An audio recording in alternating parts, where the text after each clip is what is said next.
はい、皆さんこんにちは。SGP フォレスター TV です。さあ、今回はですね、アウトバックウィルダネス納車3年レビューをお届けしていきたいと思います。この車、早くもですね、納車されて3年が経過します。早い。本当に月日が経つのはあっという間だなっていうね、そんな感じですよね。私がね、この車を購入しようと思ったきっかけはですね、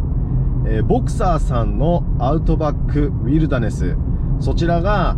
埼玉のロッキーさんにね、入庫したということで、アポを取って、見に行ってですね、いや、こりゃすごいと、欲しいと、心の底から思ってですね、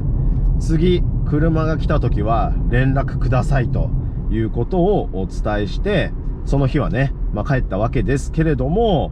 ロッキーさんに2台目のアウトバックウィルダネスがね、入庫した際はですね、すぐに見に行って、もうその日のうちに契約をね、してしまったといった、そんなね、流れでございました。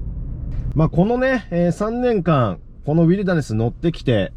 どうだったかっていうとですね、いろいろなね、ほんと経験をね、させてもらってるなっていうね、そんな感じですね。納車日当日初めての左ハンドル。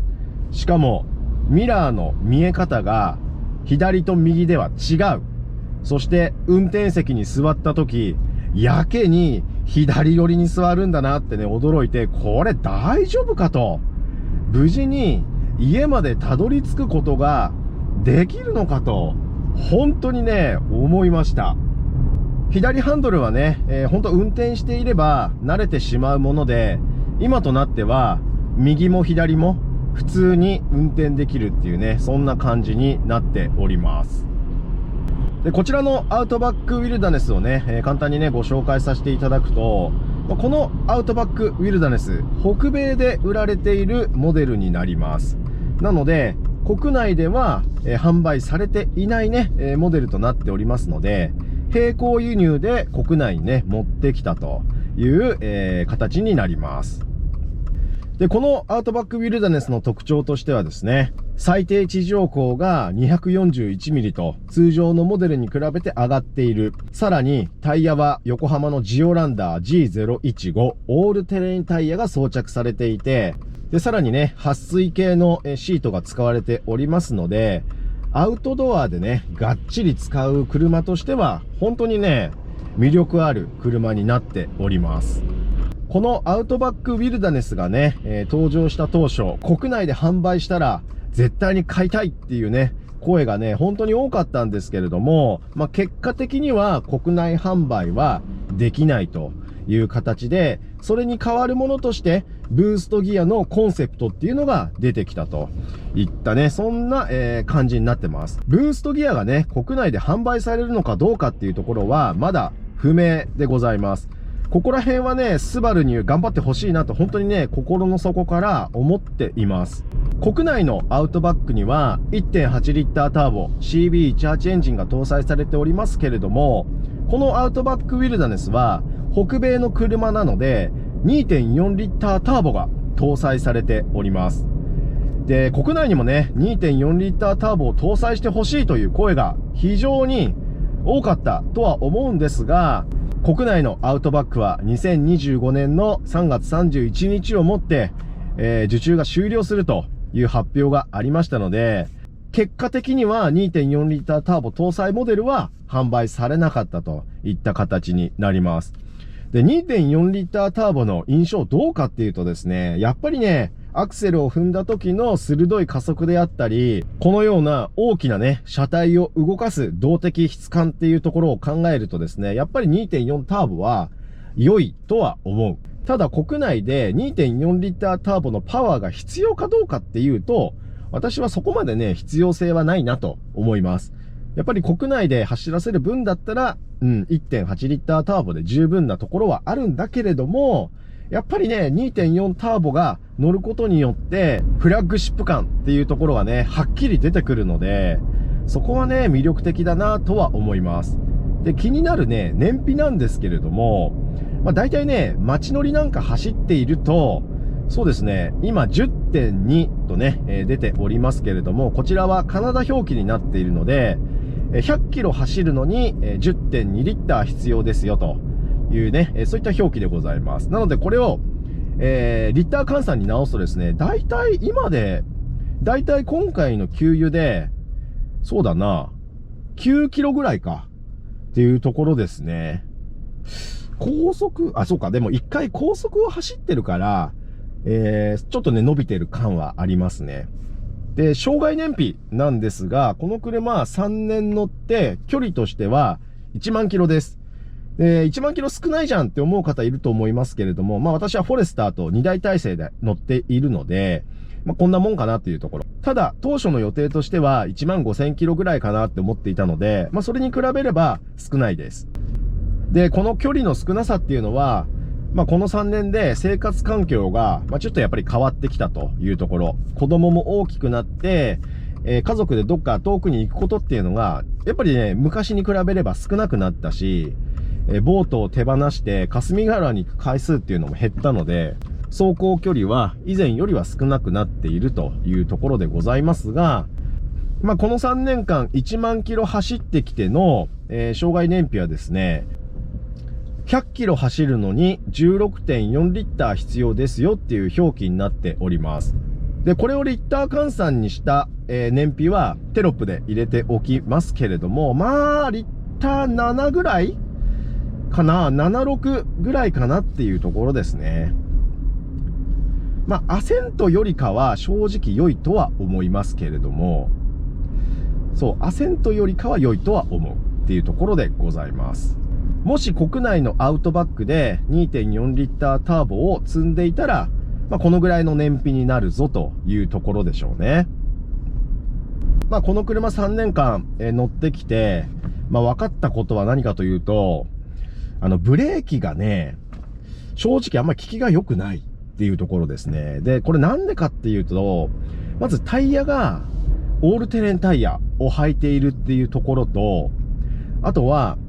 通常のモデルに比べて、このアウトバックウィルダネスはちょっと重くなっているにもかかわらず、ブレーキは通常の仕様と同じなので、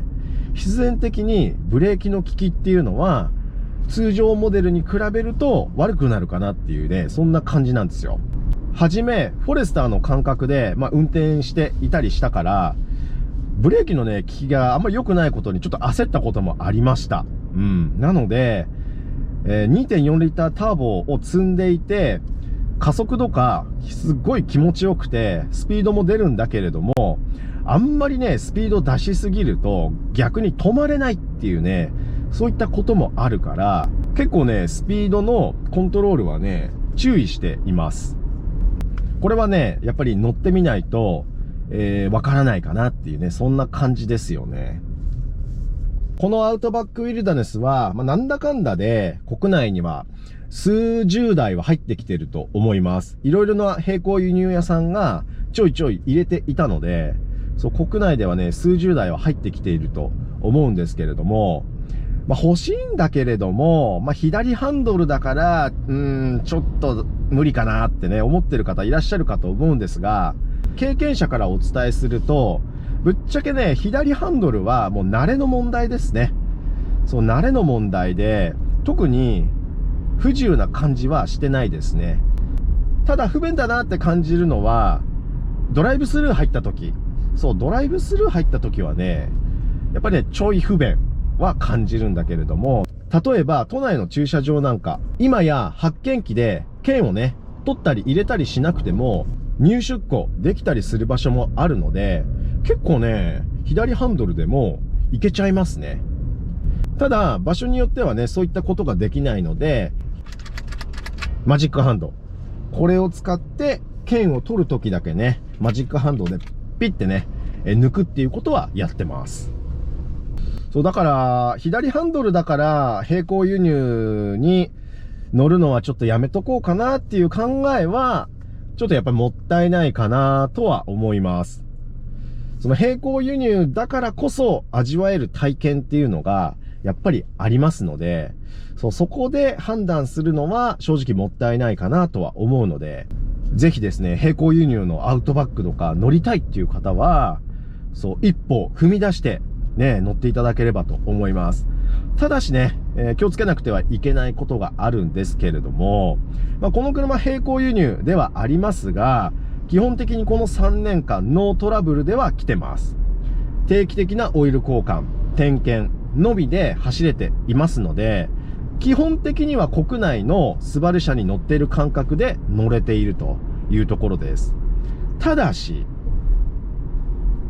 もしこの車が故障してパーツをですね、本国から取り寄せなくてはいけない場合は、部品代プラス送料っていうのがね、かかってきます。今はですね、その送料っていうのがむちゃくちゃ高いらしく、パーツ単体としてはそこまで高くないんだけれども、送料が高いがゆえに、トータル的には恐ろしい金額になってしまうっていう可能性があります。この辺は今のね、為替の影響が結構大きくね、関係しているとは思うので、そこはね、ちょっと注意事項になると思います。なので、もう少しね、為替が落ち着いて、3年前ぐらいに戻ってくれると、並行輸入にもね、ほんとね、手を出しやすくなるんだけれども、今は正直、並行輸入の車には手をね、出しづらい環境にはなっているかなとはね、思いますよね。そんな状況でもありますので、もしこのタイミングで並行輸入のスバル車なんかを買おうかなってね、検討されている方は、お店選びがやっぱり重要にね、なってくるのかなとは思います。本当に北米のスバル車をたくさん並行輸入されている、経験があるお店で買った方が、やっぱりね、いろいろと安心感はあると思いますので、ぜひね、参考にしていただければと思います。でもね、なんだかんだ言ってアウトバックウィルダネスに3年間乗ってきましたけれども、いろいろね、不便なこともあったり、内装の立て付けが悪いとか、ボディの塗装の品質が良くないとか、もう国内スバルでは考えられないことが普通に起こるんですけれども、楽しい3年間はね、過ごせてきたなと思います。で、当初は3年以内にこの車手放そうかなってね、ぶっちゃけ思っていたんですよ。やっぱりね、並行輸入いろいろお金がかかるっていうところが予想されていたので、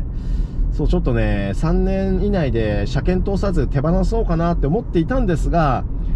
今ですね、この円安の影響で、おそらく今後ですね、この車手放したら買えませんから、車検を通そうと思います。私が車検を通すっていうのはかなり久々ですね。フォレスターは車検通さずにね、乗り換えてきたので、車検を通すっていうこと自体が久々ですので、今後ですね、このアウトバックウィルダネスの車検費用なんかもお届けしていきたいと思いますので、ぜひご覧いただければと思います。ということで、今回はアウトバックウィルダネス納車後3年レビューをお届けいたしました。それではまた次の動画でお会いしましょう。